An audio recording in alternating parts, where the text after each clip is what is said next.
Hello બાળકો, કેમ છો? મજામાં?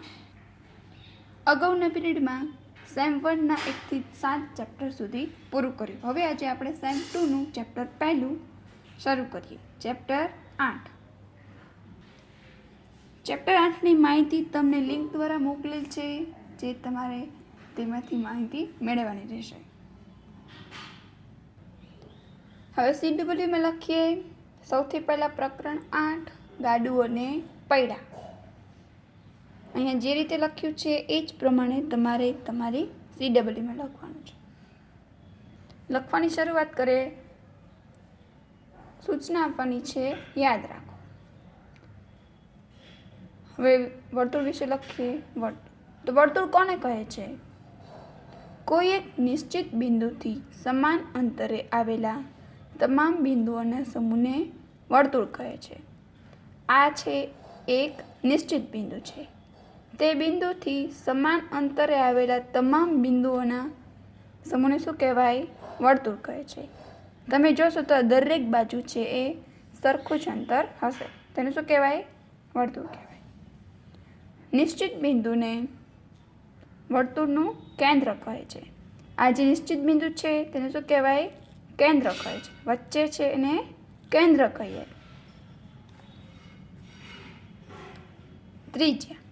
ત્રિજ્યા કોને કહેવાય? જે રેખાખંડનું એક અંત્ય બિંદુ વર્તુળનું કેન્દ્ર હોય અને બીજું અંત્ય બિંદુ વર્તુળ પર હોય તેવા રેખાખંડને વર્તુળની ત્રિજ્યા કહે છે. ત્રિજ્યા કોને કહેવાય? તો કે એનું એક બિંદુ છે ક્યાં હોય? કેન્દ્ર પોતે હોય, અને બીજું છે બિંદુ એ ક્યાં હોય? વર્તુળ પર હોય. તેવા રેખાખંડને શું કહે છે? વર્તુળની ત્રિજ્યા. ત્રિજ્યા આમ પણ હોઈ શકે, આમ પણ હોઈ શકે, આમ પણ હોઈ શકે. ત્રિજ્યા એટલે શું? તો કે એક બિંદુ છે કેન્દ્ર પર હોય અને બીજું બિંદુ છે એ ક્યાં હોય? વર્તુળ પર હોય. અડધી છે એ ત્રિજ્યા હોય.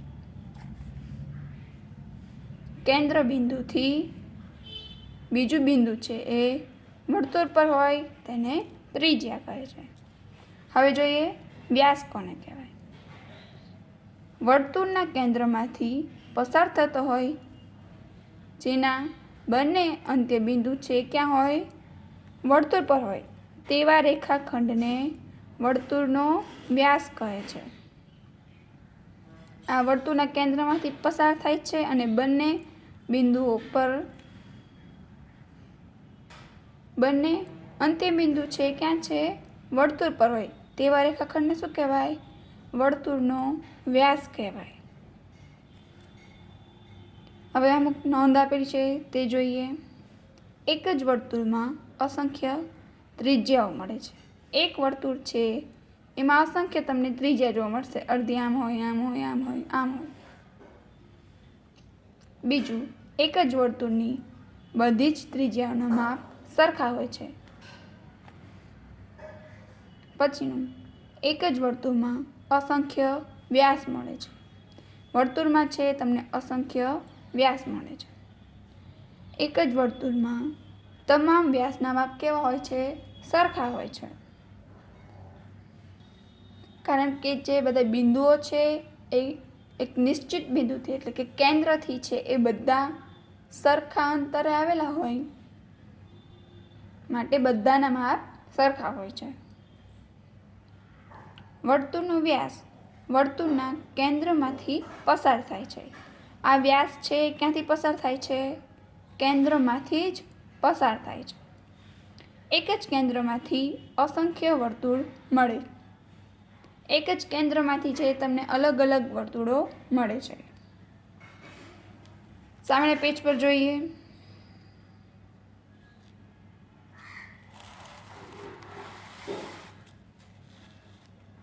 બીજો પ્રશ્ન છે, પરિકરની મદદથી નીચેની ત્રિજ્યાના માપના વર્તુળ દોરો. હવે તમારે શું કરવાનું છે? પરિકર છે તેનો ઉપયોગ કરીને તમારે ત્રિજ્યાના જે માપ આપેલા છે તે દોરવાના છે. તો સૌથી પહેલાં તમારે શું કરવાનું છે? પરિકર લઈને આ રીતે સરસ પેન્સિલ ફિટ કરી દેવાની છે. ચલો બધા કરી દેશે. પહેલું છે 2 સેમી. તો હવે 2 સેમીનું વર્તુળ આપણે કેવી રીતના દોરીશું? તો સૌથી પહેલાં તમારે સ્કેલ લેવાની છે.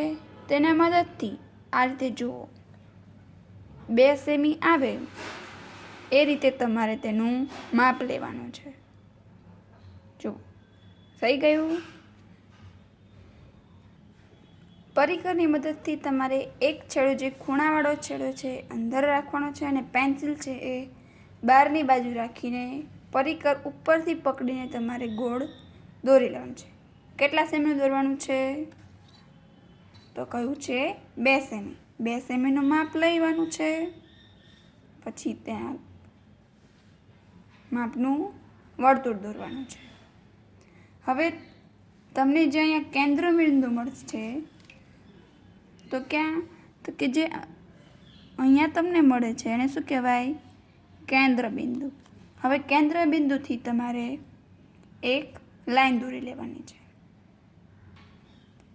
આ રીતે દોરી લેશો તો શું કહેવાય? ત્રિજ્યા કહેવાય. અહીં લખી નાખીશું 2 સેમી. આ જ રીતે તમારે બધા વર્તુળ દોરવાના છે. બીજું છે 1.5. શું કરીશું? સ્કેલની મદદથી 1.5 સેમીનું માપ લઈશું. અહીંયા તમને જે સ્કેલ ઉપર આપેલા હોય છે બાજુમાં આંકડા, તે જે લાંબો લીટો હોય છે એ એક પછીના 5મો કાપો હોય છે. તો ત્યાં સુધી તમારે તેનું માપ લેવાનું છે. 1.5 સેમીનું માપ લીધા પછી પરિકરની મદદથી લાઈન દોર્યા હોય તેની ઉપર આ રીતે રાખીને વર્તુળ દોરી લેવાનું છે, જેથી 1.5 સેમીનું વર્તુળ દોરાઈ જશે. તેના પછીનું છે 3.5 સેમી. તો આ ફૂટપટ્ટીમાં 3 સેમી, પછીનો જે લાંબો કાપો છે એ કેટલા સેમીનો હશે? 3 પછીના 5 કાપો 5 સેમીનો. 3.5 સેમીનું માપ લઈને તેના માપથી વર્તુળ દોરવાનું છે. પછી ચોથું છે 3 સેમી. તેમાં પણ 3 સેમીનું માપ લઈને વર્તુળ દોરી લેવાનું છે. હવે નીચે એક કોષ્ટક આપેલું છે તે જોઈએ. ક્રમ, ત્રિજ્યા અને વ્યાસ. પહેલું છે ત્રિજ્યા કેટલી છે? 2 સેમી ત્રિજ્યા છે. તો તેનો વ્યાસ કેટલો હોય? 4 સેમી. કેવી રીતના? ત્રિજ્યા કરતાં વ્યાસ હંમેશા કેવું હોય? બમણું હશે. આ એક બાજુ 2 સેમી, તેની બીજી બાજુ પણ 2 જ સેમી હોય તો વ્યાસ કેટલો થશે? 4 સેમી. તો જવાબ આવશે 4 સેમી. બીજાનું કેટલા સેમી ત્રિજ્યા છે? 3 સેમી ત્રિજ્યા છે. તો વ્યાસ કેટલો હોય? 6 સેમી. પછીનું છે તેની ત્રિજ્યા છે 7 સેમી. તો વ્યાસ કેટલો હશે? 7ના બમણા 14. તો વ્યાસ છે એ 14 સેમીનો હોય. પછીનું છે 9 સેમી ત્રિજ્યા. ત્રિજ્યા 9 સેમી છે તો વ્યાસ કેટલો હશે? ત્રિજ્યાથી બમણો વ્યાસ. 9 + 9 18 સેમી. આ એક બાજુ છે એ 9 સેમી છે અને બીજી બાજુ પણ 9 સેમી હોય તો તેનો આખો વ્યાસ કેટલો થશે? 18 સેમી. અહીંયા પ્રકરણ 8 CWમાં પૂરું, જે તમારે પણ કરવાનું રહેશે.